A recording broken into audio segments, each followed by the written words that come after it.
Well, maybe it's time for another musing. A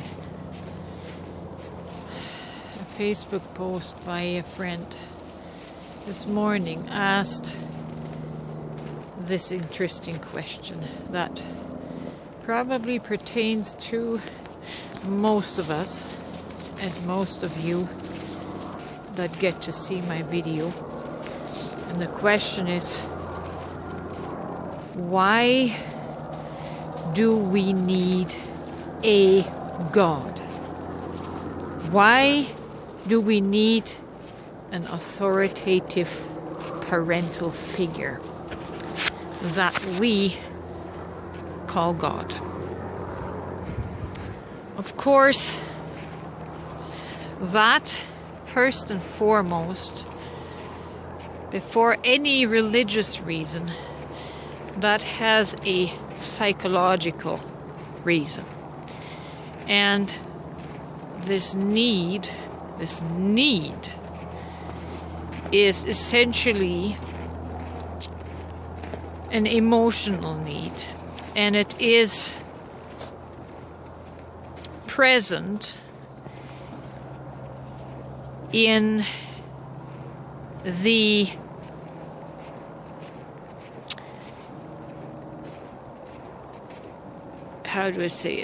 emotionally stunted, immature, traumatized child aspect in us that, while growing up, was not encouraged to develop a healthy self, a healthy self-identity. And when we are emotionally stunted like that, when in our emotional body, in our inner child, we have been stunted like this, we're always going to be looking for that protective parental figure into our adult life, and we've simply dubbed it religion or even spirituality. But this psychological and emotional need was present before we ever learned any theology or religion. And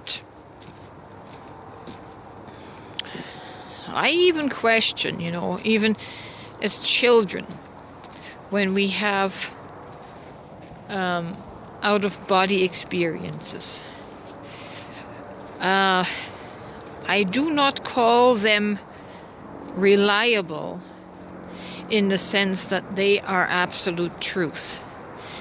When a child comes in with a lot of trauma, it is quite normal for the soul to dissociate from the body and go, quote unquote, out of body and have astral experiences of various kinds.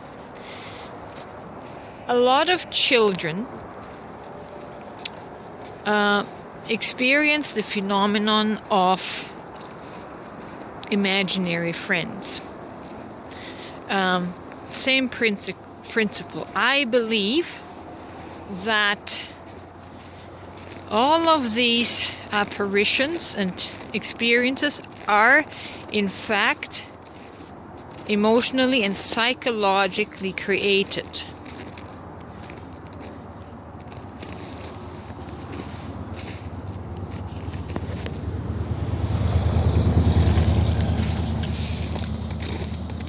But that is not to say that I am dismissing the idea or the consciousness that there is God, in the universe. What I'm saying is, whatever we want to label it, It was our creative mind and psyche that creates the landscape, that creates the experience.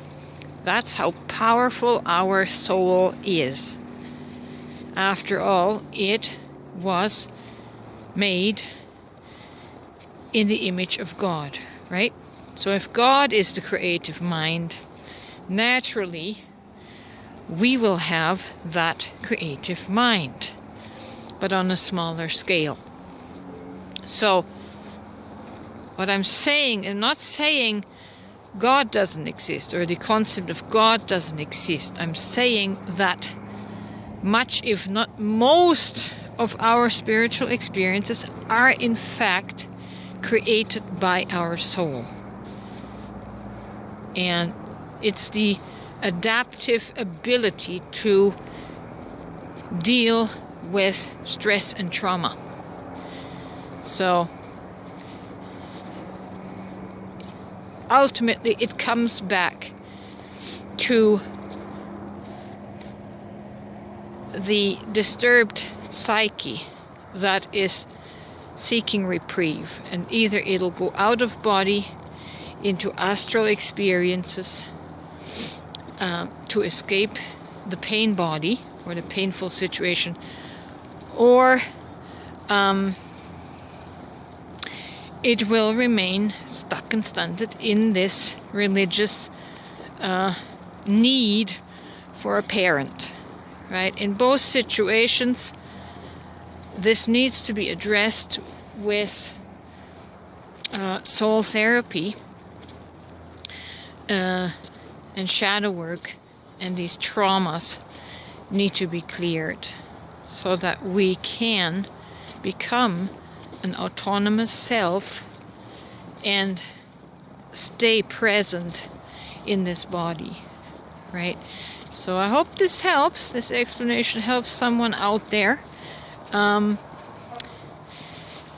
We are creators, and our psychic mind is able to create worlds and experiences and situations because it is made in the image of God.